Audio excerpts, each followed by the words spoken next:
Ladies and gentlemen, we have gathered here today to talk about our bug catcher and what else can we put you in? The hack catcher, Corvinus, the man, FFA player.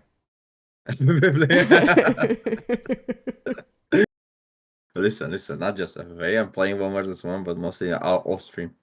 Oh, off stream. Okay. Now, guys, we are ready to hop into the first game. I know the Beasty is also streaming this over on his side, and we will catch up with them live as we go on. The first matchup we see is Byzantines versus Rus, civilizations that we don't usually get to see because they're banned pretty much in most tournaments, but mirror matches are allowed. So people aren't picking away civilizations from one another. It's not being priority picked. This is a little bit more like ladder, but we do still get our bans, and we see a very, very global Zushi ban. People are not vibing with the Zushi right now. But we're going to get a Byzantines versus Rus. And guys, let's hop on in. And then Corvinus and I will yap a little bit about that. So, Mr. Corvinus, take it away.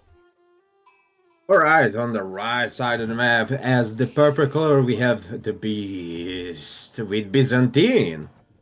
And Byzantines on Beasty is definitely not something I would want to face. But as a Rus, Kiljardi, our man of the hour who took down Demu. Even not in big performance, Demu is still a big man to take down, and he did it. So our orange player on the Rus, Kiljardi, and also on a map like King of the Hill, not a very popular map, I would say, in tournaments, where we usually see this as one of the wild card picks, not the first choice for most players. I truly believe the reason why Beasty picked Byzantine here, because it's what is that ship is going around? that's a speedy ship over there. I think the reason why Beasty picked Byzantine here, because like the best option where he could pick Byzantine first of all is here, right? On the pick and ban maps, and he want to play it out. Are there any other civilization that's good against Rus here? Yes, I think China can be good here. I don't think HR or OTD you don't want to play it here anyway. So you either play it here Byzantine or you play Rus here. So the pick from Beastie, I don't think it's bad at all, but we will see what the man can cook out of it. Yeah, what's interesting to me is I feel like a lot of people wouldn't throw away a pick like Byzantines in a matchup they know they can't win. But Beasty is quite confident against Kiljardi. So if I saw my opponent had Rus available and I had this map, I would probably just be like, it is what it is. I'll just throw away one of my weak civilizations and hope for the best from the next ones. But Beasty actually showed me their history in their matchups. Historically, it's looking very much in the favor of Beasty. With Kiljardi only taking 2 total games off of him in a tournament setting in the last 3 years. So Beasty definitely feeling confident going into this matchup. Now, with the current meta between these civilizations, map aside, what do you think we're going to be seeing out of Rus in general? This is the most like convenient map for Rus. So as you see, the Rus player is a little bit pushing in the deer, so it's much easier to do the pro scout for himself, right? Well, BC doing a really good job of countering this little push, but that's not a huge problem. That if he can't like fully push the deer, what he just wanted to do to make sure his pro scouting will go faster, so push the deer a little bit. After that, he will do a fast castle with the high tier house into the corner, because as we know, Rus really like to generate some gold. Rus doesn't like to collect some gold with his villagers. So what we will see very very soon, pro scouting into his town center. He's gonna have a lot of food around it, and the fast castle into horse archer spam. Now we do see the first military unit coming out of Beasty though. Now I would argue that 3 scouts also feel a little bit militarily. But when you're dealing with someone who's quite aggressive and not going to let this go for free, I feel like this is something Kiljardi has to respect. What I want you guys to notice is Beasty, for the first time in our lives, we see a person not going for pro scouts. I repeat, there's no pro scouts because we've been seeing it every single game. It has been queued up there from Kiljardi the moment he had the wood.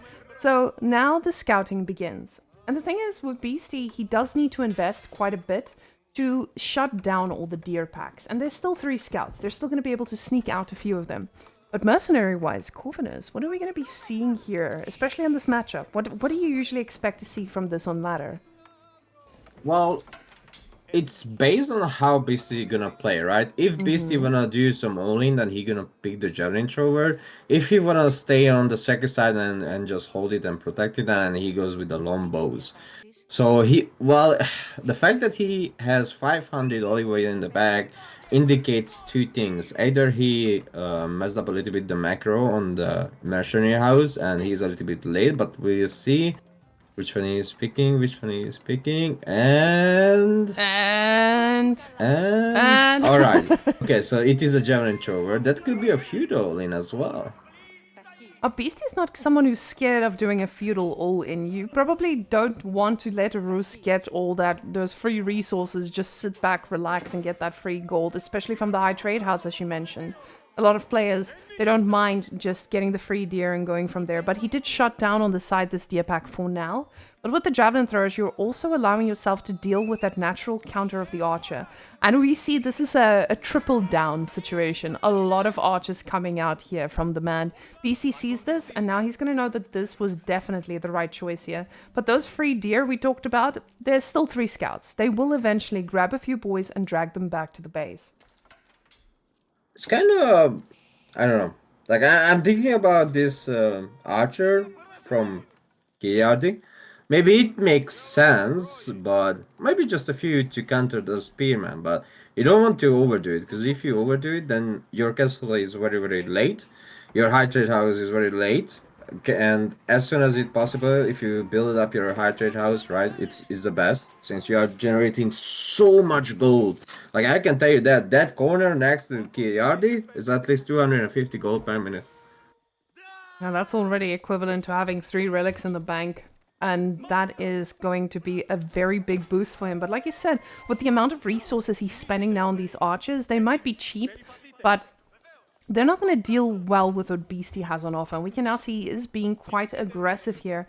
And looking at the math, that is very close to costing what you would have spent on getting so close to Castle Age itself. But the question is, do you survive the Byzantines push then? If you decide to go for that fast castle, are you actually going to be able to defend it? Especially with what they have on offer. Because your answer in Castle Age is, of course, horse archers. Or in most cases, you can actually just go for knights as well, dealing with those javelins.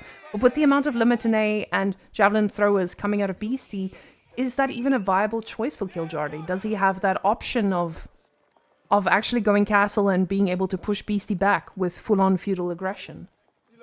Now, this is really interesting. Kiljardi goes with a +1 ranged damage, and he still keep making archers.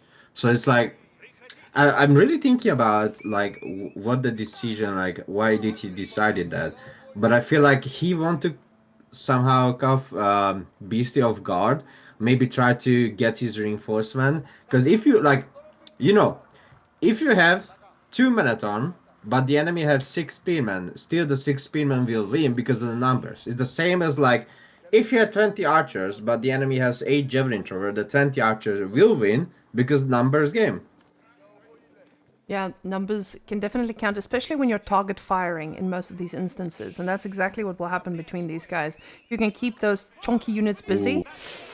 Ooh, and big pickups like this is going to matter. Two dead? 3. Maybe even 3. Oh my goodness. And the 4th was eyed, but the eyeing was not strong enough. Now Beasty is left with a decision here, and that's usually a decision most of us don't know what to do with, is do I go and counterattack? But the problem with Rus is he's pretty much safe. If you try and counterattack, you're just opening yourself up to taking more and more damage, and it doesn't look like Beasty had anticipated this.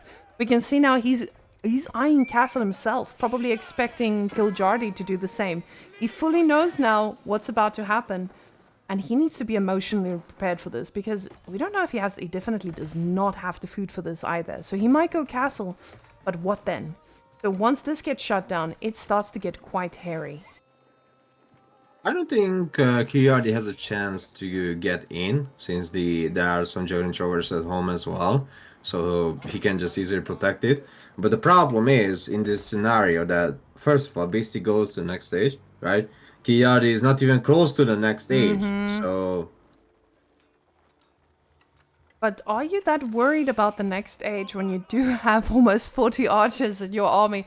I would feel like yes, depending on what Beasty puts out here. Let's go check the production from Beasty to see what he could be cooking out of this. We know that's just going to be a bunch of camel riders. He doesn't have the wood to plop down anything just yet and build anything else. So this is going to be probably Varangian gods accompanying them. But Beasty probably wants this game to just hold off for a few moments so that this castle age can actually mean something for him. Getting one load of free units could be exactly that. Now with Kiljardi's numbers, he's just going all around and he's getting in. Remember what we said about that food? He's going to be starved for quite a while once these boys get in. They do get pulled to try and finish the Golden Horn Tower because now that ram puts an insane amount of pressure on him. He cannot cancel this and go build it elsewhere. It will just be so much time wasted, but the villagers are in danger.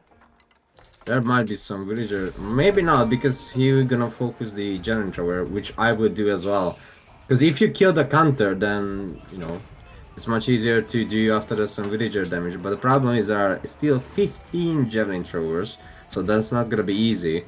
And I'm pretty sure those javelin throwers will be upgraded very soon. Because right now the archers are doing 2 damage per volley to the javelin throwers. You can see those are not 1 damages to the javelin thrower. A few died, but the amount of archers have fallen, there is no chance for Kiljardi. But of course, we don't forget, 6 villagers are down, so BC 6 villagers behind.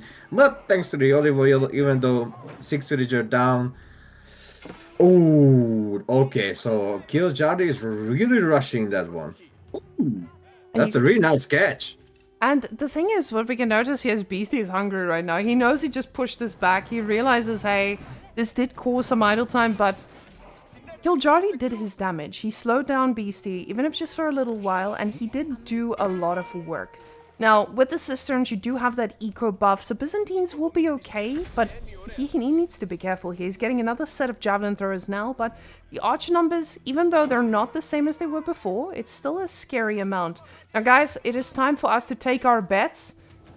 What is going to be the gold count? Twitch chat, we need your numbers. You win absolutely nothing if you are correct, but, you know, it's all about that Twitch pride right there. 360, we already get a little bit of an income. 350, oh my goodness, I'm not going to click that again until the next tick. So, let's see, Kiljardi is switching... Wait, it's not switching to horse archer? He's sticking to... He's sticking to archer, he's upgrading the archers. And he's getting... Ooh, 269. That's nice. That's very nice. Guys, super nice. Oh my lord. Another villager kill. Wow. And this... Okay. This is wild. Kiljardi has absolutely kept Beasty in his base and denied quite a bit of resources here. And even while he's stuck in his base, he's making Beasty run around with that army, not getting that optimal pressure that you would need to get all the free relics. Now, even though he had the age up advantage, he is getting 2 of the relics. These archers will go down, but again, it's a type of pressure that Kiljardi wants to put on so that he can sit back, relax, and let the high trade house do the work. Now, with the gold being denied, it does allow for Beastie's upgrades to take a little while extra. We do see the numbers not being pumped out too quickly. Now with the amount of wood that he needs to do this transition, this is definitely going to slow him down for a bit, but we can see the villagers are chopping away at that mine just to get those tower upgrades as he is trying to expand onto the middle of the map very nicely. And Mangonel. And Mangonel. And Mangonel. Why do you need a Mangonel to move when you have a stationary Mangonel, right? I love that. And it's about to get reinforced, right? So this is just going to be But is it though? Oh, he might need It's on fire. And it does go down, and he does get the cancellation off, so the stone does get refunded. So he might be able to make another one. Side as well. But I don't think this is Beastie's win condition right now. It feels like he is cooking I was saying he's going to cook a second plan to try and get it back ahead. But Kiljardi now, with the passive gold, let's check the gold income right now. Beastie on 426, even though he's got almost all the relics. He's probably putting them in a very safe place called the Grand Winery. But the oil is not flowing like we usually see with the Byzantines. I think he was really thinking too much into all-in on the second side, while not thinking about what will happen if it doesn't work out and the enemy gonna have an army. But listen to this. So this is not really a thing that Rus does, right? So most of the time, Rus goes like max Source Archer and just push it out and that's it, right? But here, as you can see, look at the crazy amount of like army. And why is it so crazy amount? Because cheap army with some mid shield, right? That's what's happening right now. And mage shields are definitely paying off. There's no response here from Beasty just yet to be able to deal with these. We see him queuing up a few crossbows now. The Mangonel Tower, though, it's doing what it does best for Byzantines, and it's taking care of every single thing at the back here. He's pulling the relic, he's going to be Warlording, the Beasty Warlord coming through, keeping them busy, just taking another hit so the Mangonel Tower can do the work. And it looks like the Mangonel Tower actually prevailed. The game is not over, it's still far away from being over or deciding which player is losing or which player is winning right now. I would say it's still equal because the experience of a player, right? So let's say Kiljardi has no farms yet, even though he has a really good generation of gold. Still no farms, not invested into a second TC, did not capture the middle yet. So because of that, even though he managed to kill so many villagers from Beasty, Beasty managed to get 4 relics as well. So he's pumping those 3 units. And well, let's see the army numbers. Okay, army numbers are way better for Kiljardi, but he can't push in because of Mangonel Tower. Well, now he does stop this little wall from coming up with this pesky little scout just not minding his own business, actually. But we can see now this tower desperately coming up, but the archers are in position, and it looks like the boys are going to have to cancel and run away. A little bit more idle time again for Beasty, and right now it just feels like Beasty has not been able to get into position that we see Byzantines usually getting into, where they're very comfortable sitting back, letting their farms do the talking, a lot of oil coming out. But Beasty's army numbers just cannot compete with this right now, and he's really banking on these Mangonel Towers actually doing a lot of the defense work. With these Javelin Throwers, he is going to be able to snipe them because their base damage is just so high, doing pretty good work against the archers here, and even the Gulams, oh, not these Gulam, Man-at-Arms, apologies, Rus. Damn, they need to invest some servants now because you just called them a Gulam. Everyone, you deserve a servant. You are not just a man-at-arm. You have other advantages too. But that wall actually doing a little bit of work to catch these guys out. They are able to turn back and do a little bit of pushback just to make sure that the apparent trebuchet starts to fire back at it as well. And Beasty is not in a very happy place to take this on. He doesn't have anything to close out or actually shut this down. And this is going to be a very limited edition tower. So, you know, the first time I would have said like, oh yeah, that second TC is really good because it's being protected by a Mangonel Tower, right? But now that second TC is not really good because that Mangonel Tower will get destroyed, and after that the target is gonna be the second TC. And we don't see that farm transition coming out anytime soon either, because there is still a few berries on the land. They are still snacking all around.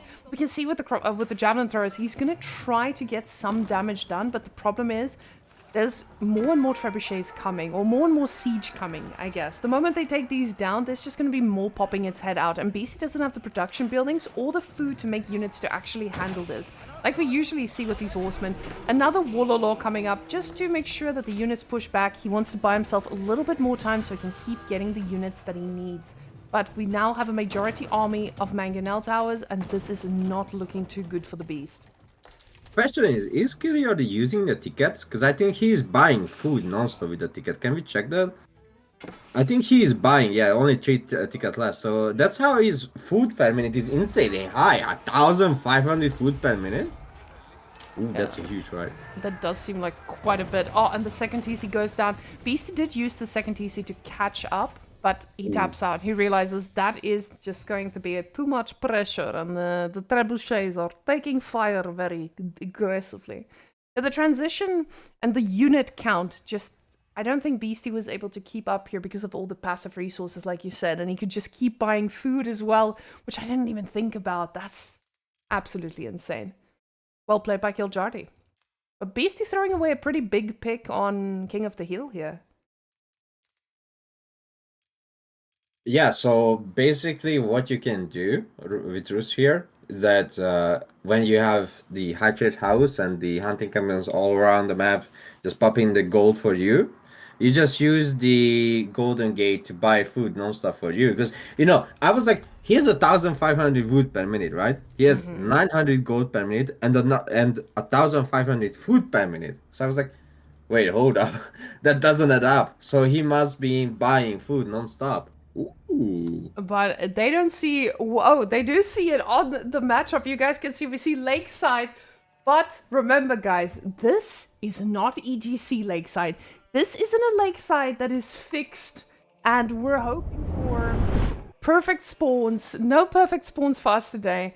This is a little bit of a shenanigan. We sometimes have situations where your dock cannot be dropped equally on each side because this is the ladder version, because that's today. We're playing LadderHero. These are mostly mirrored, as we can see on each side.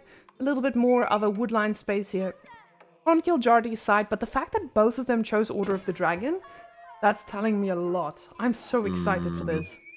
Okay, so he can put the dog there, but oh, okay, It's okay. looking quite steep, but not too bad. Not too bad. Yeah. It does So look let's like check the. it's about the It's same. it's fine, yeah, yeah. But the problem is that Kiljardi had to put his dog on two fishes, right? So he has only one shoreline and one deep water, while Beastie has two shoreline. That is the beauty of the latter version of these maps. We don't always get what we're used to. And yes, guys, mirror civilizations are allowed. In this tournament, for once, we allowed people to choose the civilizations, not I believe the term is exclusively. They could be picking the civilization and their opponent can too. That's why those bans are so important, just so that you guys actually get to see the civilizations that you see on ladder and not just the 5 civilizations that players think are good. Well, let's think about it. What will happen? First of all, I think how I love to play on this map, right? Like, I just make a few fishing ship and just get her some deep water. If the opponent goes an archer ship or springer ship or whatever in feudal, it really gives me an advantage of getting into the castle. Yes, he will block my fish gathering, but I literally don't care because if he does that, then I can just faster get to the castle and just pick up all the relics. But not just that, but also pro scouting it up, right? And I think this is usually what determines the food pump coming out from specifically Order of the Dragon here. Now, most of you will know that Order of the Dragon is a civilization that is so hard to handle. We can see Beasty here with his long distance gold mining. He's cooking, but he's not cooking in terms of using his own wood. He's like, I have plans, and my plans is probably a chapel at the front here so that I have my building drop off right at the front. Now, what I want you guys to notice is the difference between these two. With the Arcane Chapel being built by 3, Beastie probably knows that the long distance mining was not as optimal for him. But let's go look over here. It's got 4 boats here versus the Ooh, 3. And that is yeah. the sacrifice that Beastie had made. He's decided, I need that little bit of food, extra income. Let's see if this pays off. But I mean, is it worth it? Like I'm trying to run the calculations in my head. It's like, is Kiljardi gonna fight for water, or is Kiljardi gonna be like, I don't care? Because he was building the Arcane Chapel with 3 villager, now with 5 villager. So I'm really curious. He doesn't even have that much of a wood, but maybe we will see if he queues up an archer ship or not. If he not, he will not. I'm pretty sure. You know what he's gonna do? He's just gonna build maybe a tower or arrow slit. Here you come, arrow slit. So he's going to try to defend his little fishing boats there from the ships, those evil pesky ships coming from the water. But it will force him to go onto the shoreline fish, won't it? So he won't be able to get that unlimited income. But with the amount that we see on gold coming from both of these guys, the question is now, does anyone go professional scouts or are we just going for castle? Especially with the tower here on gold. I'm not sure about that tower, right? Like what that tower achieve right now. It's if you put it on the other side of the gold, then he protects the villagers from the incoming attacks of an archer, crossbow, knight, or horseman, where you get information. And on the right, you just do a little bit of wall. So Now let's see the arrow slit. Oh, the arrow slits won't be able to do anything just yet. It will just cause those fishing or the ship not to be able to stand in too close range. Beasty is going to park his ship right there, and now this limited edition shoreline fish will be the only food source.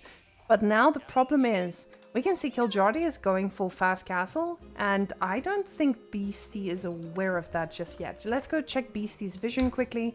And so he's going to find out soon enough. He's like, something is up. I don't see any military ships. That's a lot of gold. Are we going to be doing the same? And that's exactly what he does. We see 8 on gold right now. He redirects his wood villages over here. He's going to be matching that castle age. And he needs to ask himself, how am I going to be able to respond to whatever Kiljardi is doing? With him being a little bit behind, he's going to be seeing what Kiljardi is aging up with. And look at that. He's even trying to stop every bit of fishing eco coming out of Kiljardi here. The problem is the villager was getting the shoreline fish the whole time, right? So those fishing ships will not even get that much of a food anymore. Now, I love the fact that we're getting a cathedral here from Kiljardi, because Corvinus, you are definitely someone I would call the math man. And my question to you is, the burger. Does the burger not give you enough of a discount to actually make up for what you lose by not going for the cathedral? Well, if you non-stop make unit out of the burger, if it's like Minotaur or Spearman or whatever, it's still like 3. I think it's like, let's say, 240 resource per minute of units you can get out of the burger. So it's like having 3 relics, right? So for OTD, I would say burger is really nice, because if you can just get some relic, you will. That's still 80 gold per minute. But the burger will 100% give you the resources you will need that you want to invest into food, right? So as soon as you make a food unit, you can just bank it up in the bank as well. And you can go to Imperial while making infantry units. Yep. And we see the first unit coming out of it is a Gilded Spearman. Now, the Gilded Spearman is probably the most reasonable choice, considering that Order of the Dragon always will prepare for those crossbows coming out. Now, Beasty needs to send that Spearman as quickly as he can, because he knows that he's going to be playing against the Relic Man. And the Relic Man is heading right for the first one. Now, Beasty, at the same time, he has gone for his monastery, so he's going to try deny as many as possible. And the Spearman needs to see what's cooking. He knows, but there's a crossbow waiting for him as well. So this is what you can do as well with burger, that you can build up the burger and after that an archery range, and you can just spam spearman and crossbow together. That's really good. But the fact that Beastie is making spearman and not man at arm, those pesky spearmen can just chase away the OTD crossbowmans, because no double damage. No double damage. But vision is going to help quite a bit here. We see him trying to micro that thing already. The scout has his blade out too, just making sure that he looks a little bit intimidating here. The problem is we see from Beastie's side, he's getting more and more units now. And crossbowmen have joined that array in there as well. The spearman, though, the low amount of numbers is just causing him not to be able to do that just yet. The scout does need to keep vision here on the stealth forest, but the crossbowmen have their eyes set on something else. They need to be careful, because this overextension is really, really dangerous. We kind of need, so Beastie kind of need an upgrade on those spearmen, because they are still feudal spearmen, if I see, yeah, I see correctly. I'm not sure if you want to queue it up from the burger, because again, as we talk about how the burger worth it, if you are non-stop making unit out of it, because if you non-stop make out of it, you make sure the burger will give you the resources that you need. Like, that's the exchange of not getting extra gold per minute. But Kiljardi actually got 3 relics. Now, the 3 relics are definitely going to help him, especially trying to get into the later stages of the game. And I mentioned the later stages of the game because what I'm seeing from him here is non-committal. I feel like now I said that and he's like, oh, actually, I would like double broad axe. I need some farm transition going into this. But usually when people are floating like that, they haven't fully made up their minds of what am I going for? But we see he's pulled off of gold completely. So the gold that he gets now is going to be only from those relics. And it's still going to be quite a lot. You can see he's consistently making crossbowmen, and the 3 villagers are joining the party across the map. They're going for the stone here, but they're quite far out, and the spearmen are now upgraded. These are veteran, and they like to have a good party. So we can see a really micro-intense fight. The crossbows are on the spearman, the Beasty crossbow on the crossbow. Oh, chasing away. 1 scholar down from Beasty, but that's fine. We still have I mean, he still have 3 on the field, or even getting more, 4. I think what we're gonna see, which is I'd really love to see it, that prelates with some boost on the military, right? And OTD units with extra 15 damage.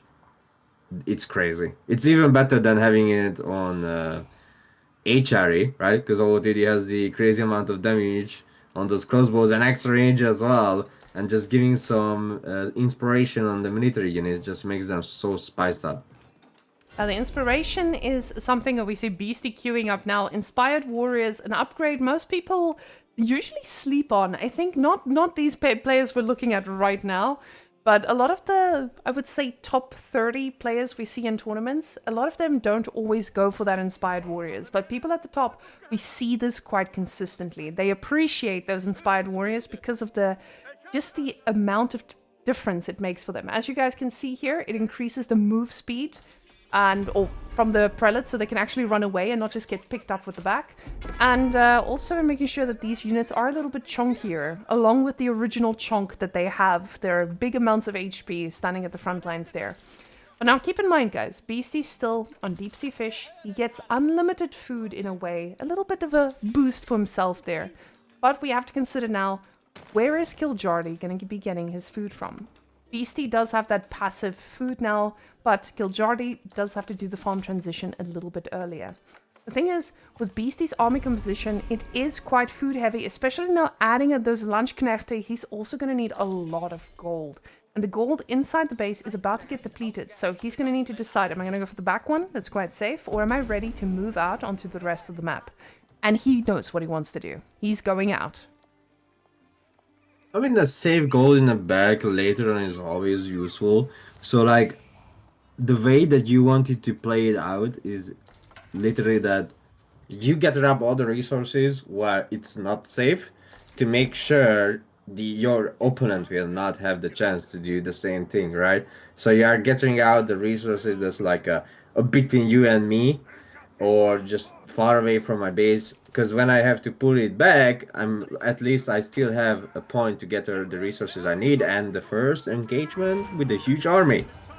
Now, this is a pretty scary army because, again, those are just spearmen standing at the front lines there, but the prelates are there to heal them up. And even though a few of them can go down, this is an expensive tower to lose because he has gotten a lot of idle time from his 3 villagers pushing all the way forward, and it looks like Beasty's numbers are just about to run away with him. And this is the problem with Order of the Dragon. It can quickly skew one side or the other. We can now see these Inspired Warriors. They don't give a damn. They'll take some damage and they'll keep pushing and keep you in your base. And we can see now, Kiljardi is aware of this food situation. He's trying to keep making units, but it's going to start getting scarier and scarier for him. So, as you can see now, you understand what's the difference of having a burger and a Ragnitz. So the burger is really good because you save up a lot of food, right? So that's why Beasty had this amount of crazy army, right? Thanks to the burger. And the Ragnitz is good because you have a lot of gold in the bank. But what can I do with a lot of gold when actually I need food, right? Because the units are made of food, not out of gold, unless you want to make some Landsknechte. But the point here is, when your opponent is spamming crossbow like crazy, you rather want to have the perfect unit counter to the situation.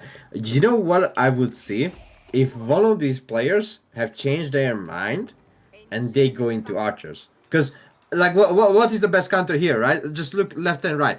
Spearman, crossbow. If just one player decides, all right, it's time to make archers, then it's gonna be a big bada boom. It is going to be a tough thing to defend. But I want you guys to also notice what Kiljardi is doing. He's like, okay, his eyes are focused on the land. Let me try and make a play somewhere else. Because right now, Beasty has taken control of the middle. He's gotten the sacred sites. We can see now the outposts getting reinforced as well. And Kiljardi just doesn't have the numbers to do anything with this now. I want to quickly, just wanted to look at the gold situation from Kiljardi. He did go into a few Landsknechte, but he doesn't seem like he knows exactly what to do in the scenario. He is able to push back these with his one fishing ship, going to be able to get a little bit of food that he needs, but he needs to decide what he wants to do with this. And like you said, archers could be a great solution for now. But the problem is he's going to need to move out, and he's already moved out on one side, and defending on two, that's quite hard. Now these spearmen, just getting this idle time is so invaluable because again, he's struggling to make units. He's struggling to keep up with that beautiful burger coming out of Beasty. And you guys can see the cost difference here. It is insanely different how much he can pump out with just a little bit of food that he has. And now with these guys, he's slowly making farms and going to be sitting back and just letting the burger do the talking. We can see with the soup, as we used to say in StarCraft, du soufflé, du snoutlé. And the soufflé is telling us the story of the land right now. With these two ticking, it is a timer for Mr. Kiljardi, and he's going to need to make something happen. I just don't know if he knows what he needs to do to actually make this happen, on land especially. And also, I see it clearly, Beasty is going into... Oh yeah, Palazzo Suave. Oi, oi, oi. And Kiljardi is nowhere near this. Kiljardi is in a position now where he's desperately trying to make units to try and stop this. And Beasty says, you can stop this, but even if you do, you're going to be stuck between a rock and a hard place. There's no coming out of me just sitting back and making more villagers behind this. Well, it's time for Kiljardi to push. He's making archers, by the way, that's what I said, and he's upgrading those archers as well, but I think it's going to be too late. And there's only 3 prelates?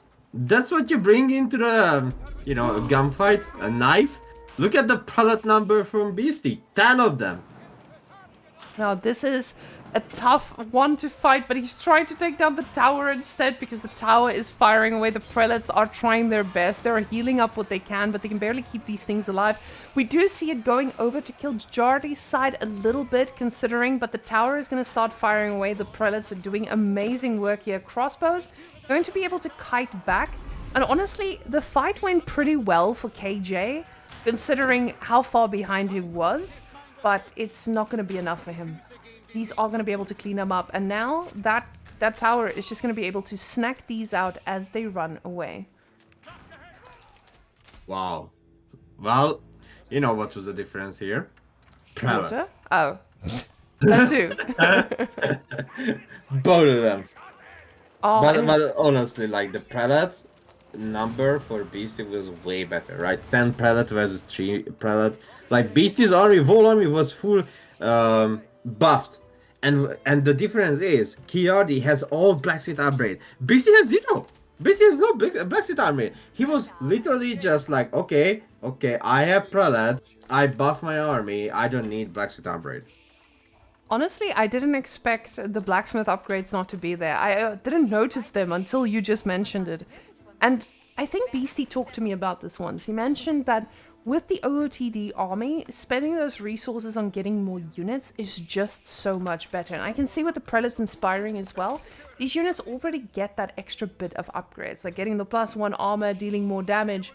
You could just be investing your gold into these instead of getting your blacksmith upgrades, which honestly, I didn't imagine seeing until we just saw what they did right now. Yeah, like that was 2 army, and 1 army had only prelate buff, the other one didn't have prelate buff. Which army won? The one that had the prelate buff. Now, of course, if the Kiljardi had more prelate, maybe it was like a 50-50, but because Kiljardi had no prelate at all, it was really one-sided fight over there. I want you guys to also notice that we're getting a TC all the way to the front, and a lot of people might be like, why? Why is there a TC all the way to the front of the base when you have Swabia as well? Now this TC is purely for emergency repairs. When you have a TC over here, it can easily repair this without spending any resources. So this is definitely something the Beastie wants when he is trying to gain control of this front side. So when you have emergency repair, it just makes it so much easier. But now the archers are doing a little bit of work here, like you mentioned. The problem is the mass is not as scary as it needs to be just yet. And also it's H4 versus H3, right? So those crossbows are H4 crossbows, way much more HP, way much more damage. But the question is there enough attack speed? Now these guys are trying to fire at them. We can see the archers just going down. Kiljardi queuing up a few more. He is trying to break down this tower, but the villagers keep repairing. And now the keep is up there. Kiljardi has had enough. Says, I realize that you are the OOTD king, and I will give that to you. Let's go on to the next one. And honestly, I'm just glad we got a mirror match. I know we haven't seen a lot of mirror matches in tournaments because people have been avoiding them. But it is so unrepresentative of what we see on ladder. On ladder, we see mirror matches. We see matchups we have no idea what to deal with. We have matchups where we ask ourselves, am I supposed to go for Burger? Am I supposed to go for Regnus? And just because of what we saw now, it doesn't mean Regnus or Burger is better. It's just to see how the different playstyles worked out and how what Kiljardi could have done might have worked against some compositions. Like you said, with that earlier archer switch, he could have potentially had a chance against that army, but the archer numbers just weren't there, and he was already too far behind. So we can see that big fight just making sure that it is not going to be an easy time for Kiljardi to get back. Exactly. Oh, look at that. Oh, the swabby are disgusting.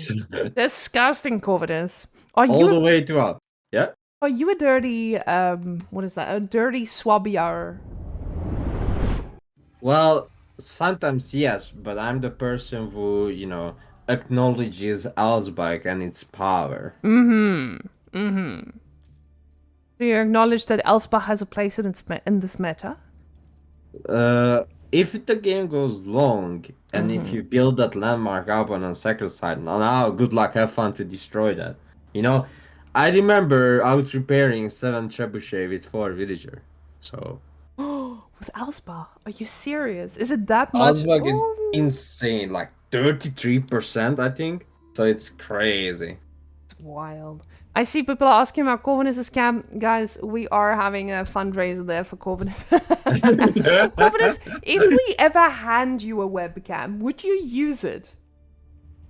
Yeah, sure. Okay, sure. Interesting. Okay, so we're cooking here, guys. Are we gonna get a community-funded Corvinus webcam at this point? Now, I want to just point out to you guys that we have our next matchup already. And it is a matchup that has been contested for years and years. We saw this matchup in the One Trick Pony event, where HRE and Byzantines had to face off. Now, as a person who enjoys both civilizations, I don't know which one counters which. And I would like you to tell me which one counters which. So let's see. HRE, I think, has a better chance to win this because of the pro scouting meta right now, right? Even though Byzantine doesn't need to pro scout because it's a farm civilization, we can say that thanks to the olive oil generation from those farms, right? But I truly believe, I hope we're gonna see a minework. Okay, listen, a minework with all pike or the +2/2 knights. Okay, that's the call. Gosh, I hope not. Now, I'm really glad that Corvinus is pointing out the one side. I can see in chat everybody's also like, and when I say everybody, I mean people who know how to play this video game. They do also say HRE is a little bit favored. Now, yesterday, and I know my games are not representative of tournament games, but yesterday I played against an HRE One Trick Pony Smurf with Byzantines, and I was fearing for my life. This man burgered me, and I was just sitting there with my little Byzantine fingers, and I'm like, oh no, he's coming. And in that moment, I did feel my whole body clench up a little bit and think, wow, wouldn't HRE just be so much faster at getting to castle and overwhelming you? And the answer is yes. I think a good HRE would be able to do that. But At the same time, Kiljardi is someone who knows how to do that pressure that you need to do. And ladies and gentlemen, we are ready for the next one. So guys, get all of you gulpers, get ready. We are going into game number 3. And ladies and gentlemen, we have Mr. Kiljardi, the scariest man in all of Scandinavia, against Beasty, the only Balkan player. I'm just going to introduce him like that because I don't think we have any more big Balkan players. It's actually quite funny when you look at the top ranks in every country. There are some countries where you have top all around. For some countries, they have a bunch of Conk 3s. In Serbia, there's one and all his alt accounts. So let's go see what our opening and what our spawn looks like here. So as you guys can see, Kiljardi getting a pretty nice situation here. If he was playing against French, I would feel very happy for him. But this is a pretty nice spawn nonetheless. You do get your cistern that will inspire 2 little wood lines. If you ever get pushed off, you have a safe one rotating to the other way. And over here, your berries is on the opposite side. So if Beasty decides to go for some sneaky early aggression, he would have to pressure onto 2 sides here. But on Beasty's side here, he also has his gold a little bit more forward. I would go so far as to classify this spawn as a Beasty spawn. And Mr. Kiljardi as a Marine Lord spawn. Let's see. Do you think that this could classify as a Marine Lord spawn, Corvinus? No. No. Why not? Even though I'm checking the minimap, so what would it classify if the 2 berry push on the left would be a little bit closer to the main wood line and very, very close to each other, so you can put a landmark between them and you can get the both of them. That would classify very low. And the reason why I'm saying that, listen, the reason why I'm saying that, because it happened to me. The 2 berry bush was very close to each other, and I could just put the landmark between them. I just want to point out to you guys about this chapel. This chapel does not even reach 2 resources. I'm not going to be a biased person here, and I don't want to influence Twitch chat. Guys, can we get a chapel rating on this bad boy? Spawn rating aside, what is this chapel rating? If you were dating someone and they wanted to showcase their gameplay to you, and you didn't have any other reference point, and they showed you this chapel, how would you feel? Whoa, we're seeing 10 out of 10. Oh my goodness. We get a 5, we get a 3, 0 out of 10. Holy out of holy. Very nice. Corvinus, what is your final rating on our chapel here? Poor chapel. Listen, instead of numbers, I'm gonna say something else. This chapel is the person who is like a really shy person, like, hey, you wanna hold hands and go to cinema, something like kind of chapel. While Kiljardi chapel is like, hey, bro, you wanna here's my card, just call me up later. So, yeah, this is the... Okay. I do think that comparison does describe the chapel quite intensely. I don't think Twitch chat was ready for that comparison, so guys, I hope you got something out of that. But this would have been... See, now, this would have been a 10 out of 10, or probably an 8 out of 10, but this poor man, he did what was best. There was no better placement for this poor chapel. He did what he could, and here we are today. We see a chapel... the best one he could find. Now the prelate is getting into position. We are going to go on to wood, and Beasty is going to be playing a little bit more of a feudal game, as we can see. Professional scouts being queued up for him. Byzantines, though, they're not known for their professional scouting, and Kiljardi is not going to be the first one to discover that either. He says, I'm going for the limited A. I saw what you did earlier by denying some of these, so let me try the same thing. I mean, I'm not sure if the Byzantine can come out of it as a victor of HRE doing some pro scout, because let's think about it. Why Beasty had to put the Ark and Chapel in the back, right? Let's try to calculate and figure out. If he puts it on the right or even on the front as a wood line, then he will risk it to have later on a very open Archon Shepherd, right? If you just put it on the front to boost the gold and the wood at the same time. So by putting in the back, it will make sure 100% that you have a secured Archangel that boosts your wood and the deer that you will get, right? So in the end, the Archangel will be not bad because you are boosting two important resources that you will need to fight against like a feudal push, which is food and wood.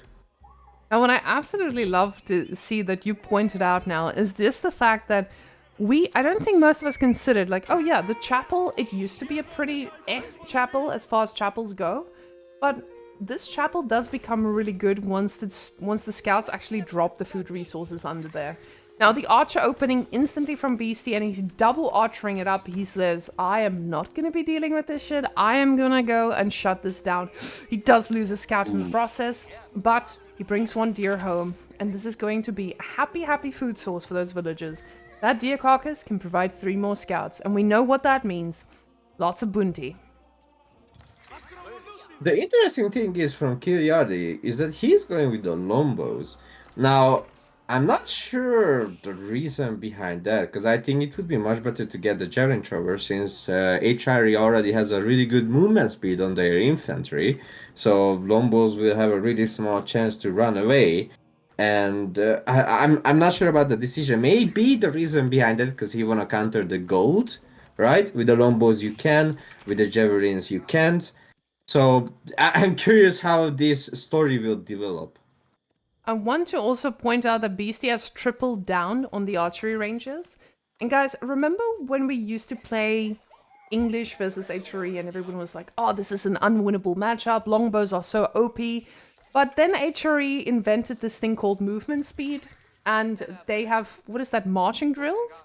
And they just have the ability to run a little bit faster. And these are pseudo longbows. So yes, they're not the normal English variant. They get a nice little tower buff as well. But they're slow. They are very, very slow. And these HRE archers, once they are in big enough numbers, they are going to be able to catch anything that even tries to look at them. So with these longbows coming his way, with enough archers, you are not going to be worried about that whatsoever. Like right now, if Kiljardi pushes, those Lombos are definitely dead. Like Horseman and Archer. So I'm really curious how this story gonna develop because ooh, some really nice raid. Look Oh at my this god. man! Kiljardi the god! Pushes a deer safely to his base. And this is the type of play we see from top players. Kiljardi doesn't need to deny deer by denying scouts. He just pushes them all straight to his base. Like, I've got a plan, sir. Thank you very much.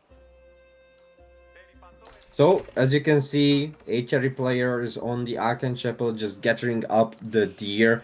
Can we check some food per minute? I'm really curious. I'm really hyped up on the food per... Oh my god. Almost 800 food per minute compared to the 200 food per minute on the other side. Oh, this poor guy. He's just drowning without them resources. The villagers have now relocated. They found themselves a little outpost they can also protect themselves with, but I don't know if you guys are good at math, but 13 villagers don't fit into a tiny tower like this, and when these guys start coming, they will not stop. The moment Beasty sees that this is not reinforced, he is gonna go. Now the Limitane are in position to deny quite a bit of this. The villagers do drop off a few berries themselves, but there is no backup food source under a situation where you can pump out more longbows specifically, and I think that's key here. That's why you were also questioning the longbow numbers. Longbows are great, especially in the right amount of numbers, but the amount of numbers we see here, this is not the numbers you need to push off a group of HRE archers. I'm really curious because looks like Beasty is transitioning into Castle Age. He stopped making archers very heavily. He just had like a 1 or 2 in the queue, 0 horsemen in the queue. So he's just making a few archers left to right. But he is thinking about the Castle Age. The Castle Age is going to be quite... I think it's a weak point for Beasty here, because this is the one moment where things can go frisky. As we can see here, him overextending and just losing these resources, this is going to be quite important for Kiljardi to punish, because there's no tower here. There's no safe place where you can keep gathering food. If those units transition into the right position, they're going to be able to deny quite a bit. There's not a lot of gold in Beasty's bank. He doesn't have enough gold for upgrades just yet. So with these guys in this unemplaced tower, I was about to say it's going to get hard, but Kiljardi pulls back and he's not going to be able to shut down anything that he could have if he just went aggressive here. But he doesn't have God vision. He doesn't realize the army count is pretty much even right now. And he might have been able to punish this, but the Golden Horde Tower gets clicked up and we're going to be seeing a battle for the relics soon enough. I mean, wait, hold, Whamen. There is 10 archer, 10 lombo, and 11 spearmen, right? But Beast, he had 21 archers, so what he can do, just ignore the spearmen and snipe out the lombo. And after that, when he snipes out the lombo, he still has, let's say, 12 archer, right? So he can just kill the spearmen. So if Kiljardi actually pushed into that Beastie army, he would be dead. Yeah, my statement here was not pushing directly into the army, but rather just trying to get a little bit of idle time and delaying Beastie's situation. But thank you, Corvinus. That actually tells me exactly what I needed to know. I need to know that numbers matter, and this is still going to be a scary push. And just as we mentioned that with the pushing and denying resources, Kiljardi is in a pretty much a similar situation, and right now this is I think similar, I say, but this is actually a much scarier situation because he's going to be able to snipe these villagers out, and those Limitanei, they're next. Ooh. Okay, and the Abris are coming as well very, very soon. +1 ranged armor for Beastie, and the Archer upgrade is in 20 seconds. Now, you see what I said, like he focused out some Lombo, 2 Lombo already down with those archers, and that's what he has to do. Like if he kills the Lombo, then after that he has no problem, or he can just kill the Spearman as well, right? Why not? And the problem is Beastie is not just focusing on this one side, he gets almost every single longbow now, but the rest of his units are going to be able to transition onto the other side.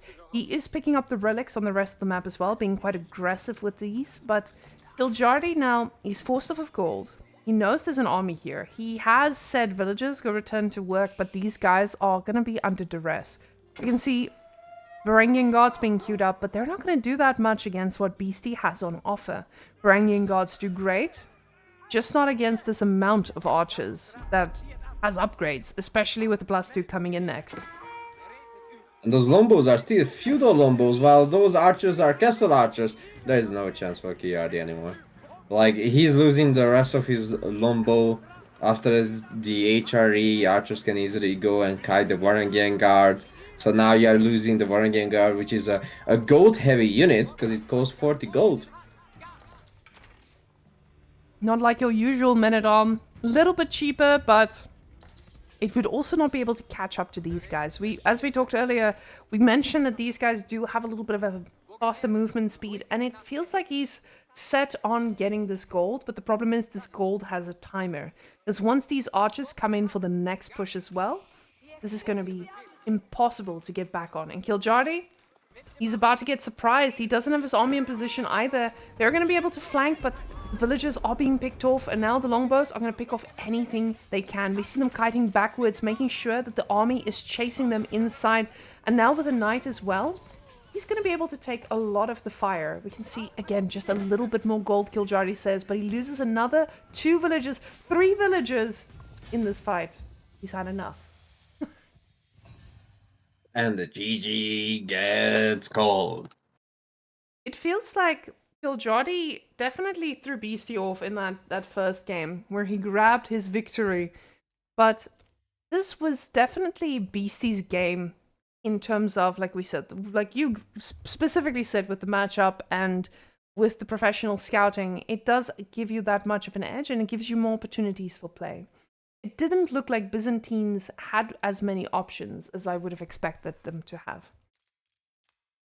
You know, it's the reason behind it, the pushes, right? So you get like a huge economy boost by having all those deer under the Archenchapel. It's in the back. It's giving you better wood economy, it's giving you better food economy, and in the end, when the HRE player has like a lot of archer or just a few horsemen on the field, you dictate the tempo. You can just, nothing is happening, I'm just going back to my base, I'm pretty sure that's gonna be fine.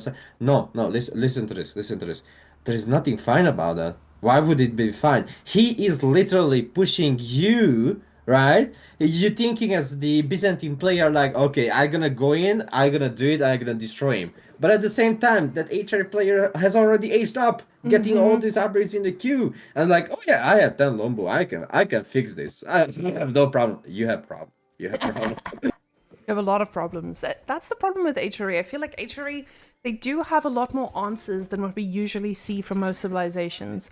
And guys, we already have our next game, so let's hop on in to game number 4, Beasty versus Kiljardi. This is starting to look like quite a fast series, but we're already seeing some deviation. We see some water play. Mr. Corvinus, how do we feel about that? This is really nice. So there are many options of this water play, and I think Kiljardi does really good as well. That he will, I think he will not gather the fish with the villager, but he will gather the deer, which is what you need to do.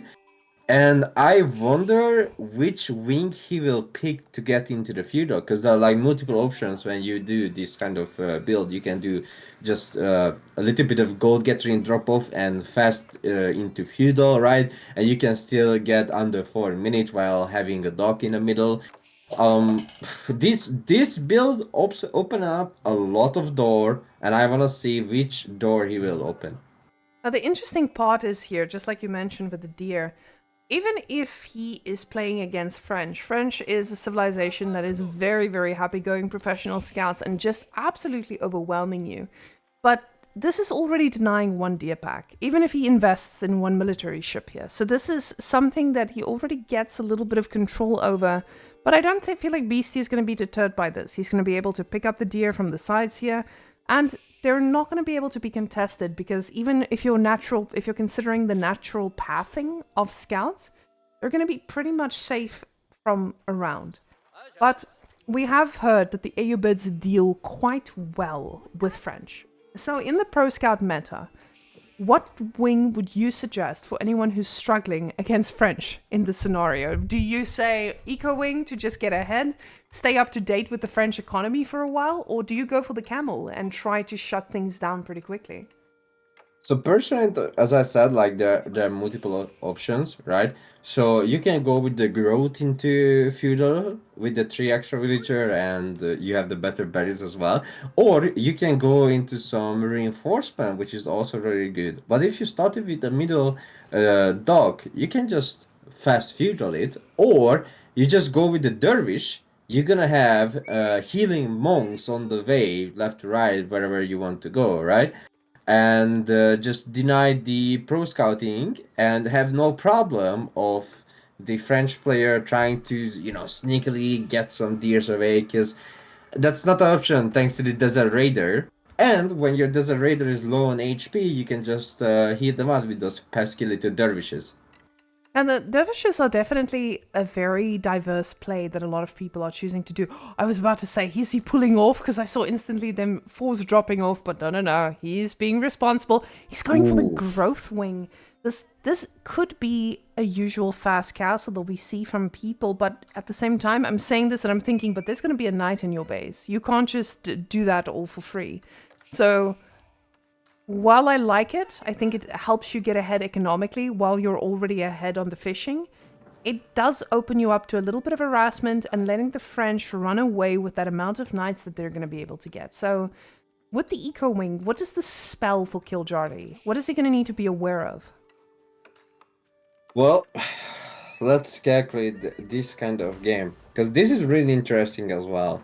Because growth is the smallest chance that a player will pick, right? So we need to check out 2 things. First of all, Kiljardi's base and how many sheep did he got. Okay, so not that crazy amount of sheep, so that's why he went into growth to make sure he has enough food, right? Because Beasty went to scout and he got most of the sheep out of the map. Yeah, getting the amount of sheep that Beastie did, it was something that French is very reliant on, but at the same time, it's denying Kiljardi from just sitting under his TC and living his best life. So I think that was a very, very good denial from Beastie in terms of this. But now with this upgrade that we're seeing, usually what we're seeing with professional scouts is we get the Royal Knights, we get a singular Royal Knight, and then you get the professional scout upgrades and just a lot of scouts in queue. would we see more knights if you want to shut down this man, knowing that he's going for Growth Wing? I think what Beasty does right now, that's by the book, right? So Kiljardi is really scared. He's rushing out the tower. You can see idling out so many villagers and even sending more villagers because he knows the night is coming. The night is coming. But what he doesn't know, there's gonna be only one night, right? So only one night. There was no point of rushing that tower up. Those scouts would have not destroyed it, and you would have just used one villager to repair that tower. But how should he know, right? How should he know that, oh, there's gonna be no more nights, there's gonna be one night only, and those little, oh no, I just realized Kiljardi did not make an archer ship in time. So he's gonna be able to get the archer ship and start attacking things, but the knight doesn't take a lot of damage from that anyway. And look, the deer. The deer are gonna be yoinked, and this is the Formula 1 yoink that just happened. And the problem with the rest of the deer is they're quite far away, right? So even if the archer ship does come out, he's not gonna be able to do too much to deny those deer either. This is looking... Oh my goodness. And Beasty is not looking at slowing down. He's like, I'm just going to be aggressive and deny everything, actually. We see he's got 4 on stone already. So you know that this tower is getting reinforced as well. But the problem is, one desert raider kills the French knight. So in 1 versus 1, of course, he really needs two or three French knight here right now, because if it comes to 1 versus 1, the Desert Raider will definitely win that one. Now Oh, here's another knight! The second one is here, but this Desert Raider is desperately trying to actually shut down by killing a villager. The second knight looking at villagers as well. And this does open the others up to being shut down, but the knight is taking quite a bit of damage. The problem is the tower looks like it's coming up. It's either coming up or Beasty is getting cooked right now. One of the villagers will go down, but... I don't know what's up. Villager! That's very close, and... I get Oh my god! There's no way he got up the tower. At the cost of 2 villagers, though, he is a little bit behind. In villagers, for now, right? Yeah, but that's the reason behind the fishing ship in the middle, so... He will be fine. As soon as the fishing ship can't do anything in the middle anymore, right? He can be fine thanks to the French making villagers faster. And one of the bigger problems here for KJ is the fact that there's no second safe goal. If he loses a Vil himself, the second goal is all the way over here. And this thing, it's not something you should feel comfortable about. We can now see that these camel desert raiders are trying their best to shut down the scouts from getting more food home. But these knights are very happy already. They have served their purpose and more are coming. Now archers to join the party as well.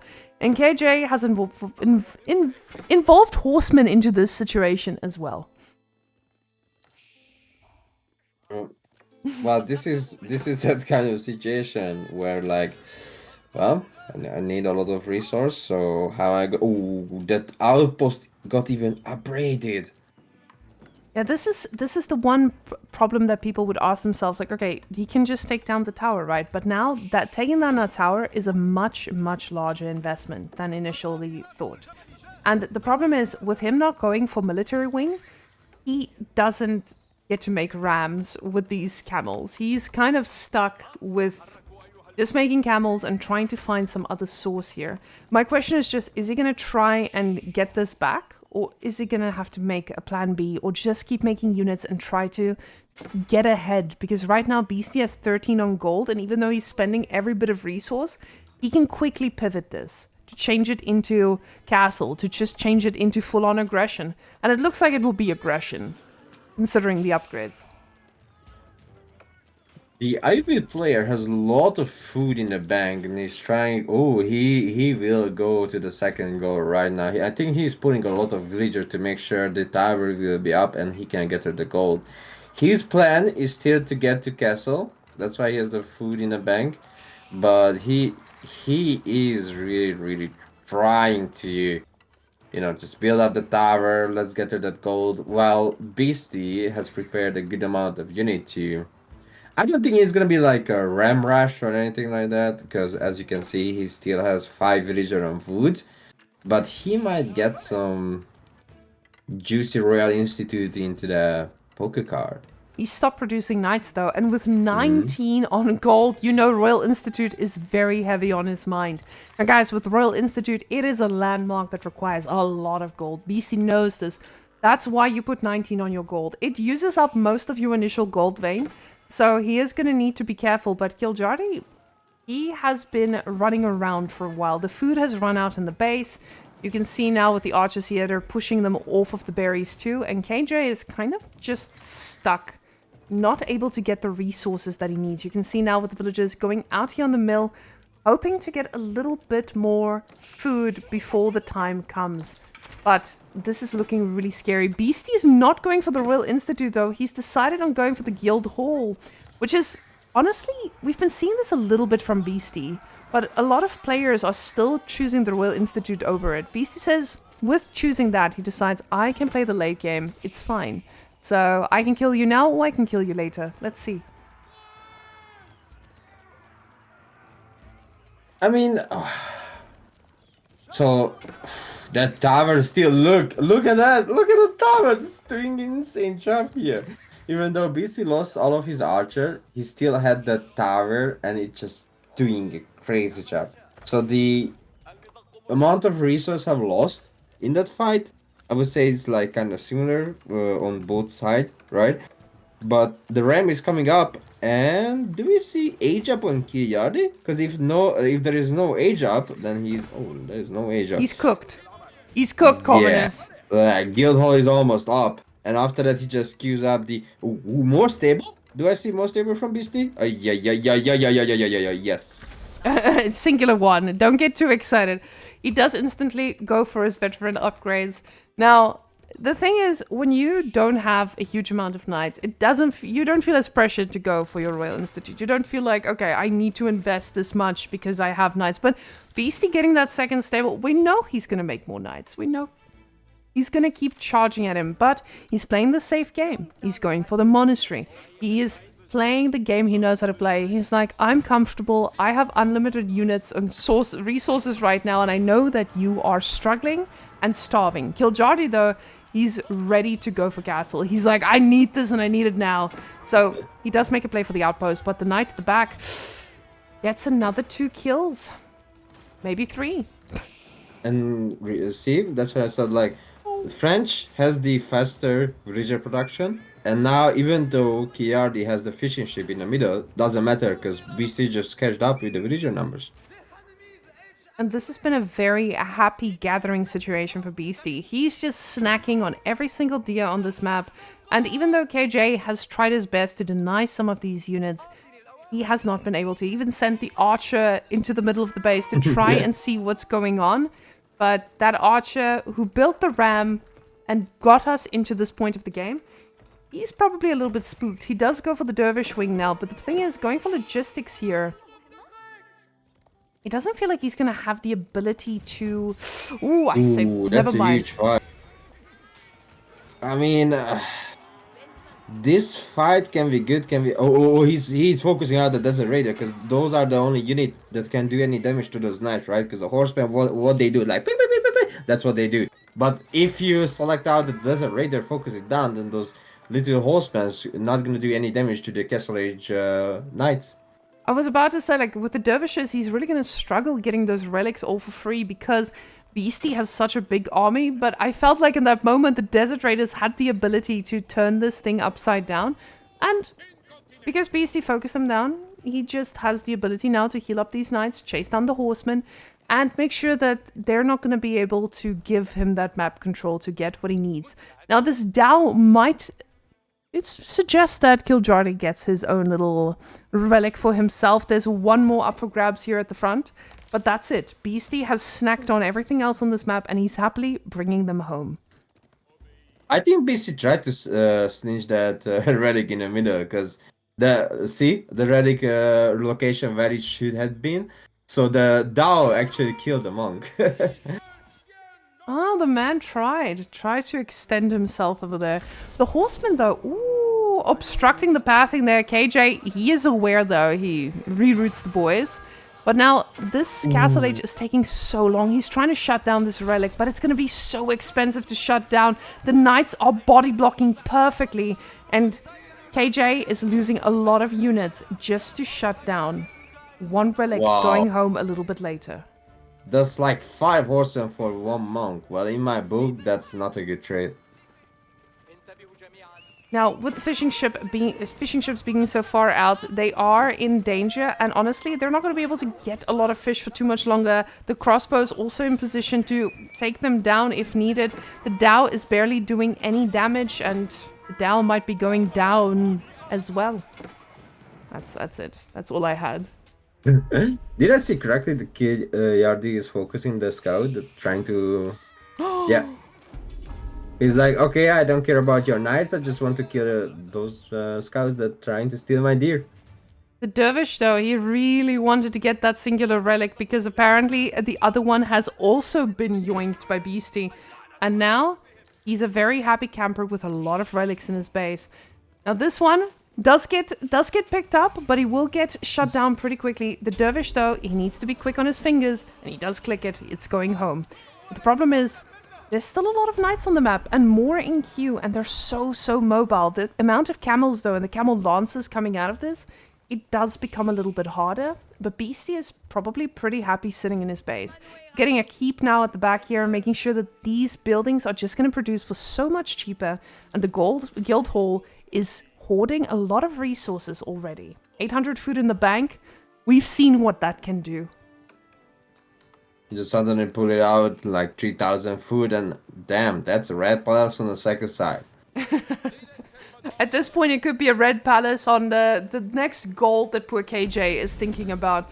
So, I see, that's the crazy thing about this. If you can get a red palace, even in a position like this, you secure the gold over here, you secure harassment potential over here as well, and then KJ is forced to the other side. I don't think Beasty is that spicy though. He doesn't take too many risks, but the knights are pretty scary here. The villagers trying to chase them down too. Camels going in. And because there's so many knights, they can get on top of the crossbows and probably take down most of them as well. The dervish trying his best to heal them up, but he only has a few prayers, and those are not going to be enough. Those knights are pushing in, and also the crossbow is focusing down the villagers, which is the perfect thing that you should do since they try to get inside the tower. But now, because the French is inside the AoE base, killing as much as they can, or where they will, and they will deal. Those villagers are flying down like the fly on the flying, the flyer fly. That's correct. I learned it from one of the monks that I learned from Buddhist. Anyway, so as you can see, the AoE player is insanely getting butchered by those French knights, and I can't see a way anymore for Kiljardi to come back into this game. And also, the French crossbow just used the PVs. Now, these crossbows are going to be very happy standing down, getting the PVs. They do get that extra range and ranged armor as well. So this tower is barely going to be tickling him. Okay, Kiljardi realizes, hey, this is not the series I'm going to be winning against Beasty to make a comeback, because now Kiljardi and Beasty, I believe it's, I don't know if it was 12-0 or 7-0, but it's not Kiljardi's time to take him down. He did put up a pretty good fight here. I feel like he tried to trade as well as he could, but with the big horseman loss as well, and the farm transition that he was forced into as AoBids at that point, it was quite an amazing game here played by Beasty, just keeping Kiljardi on his toes.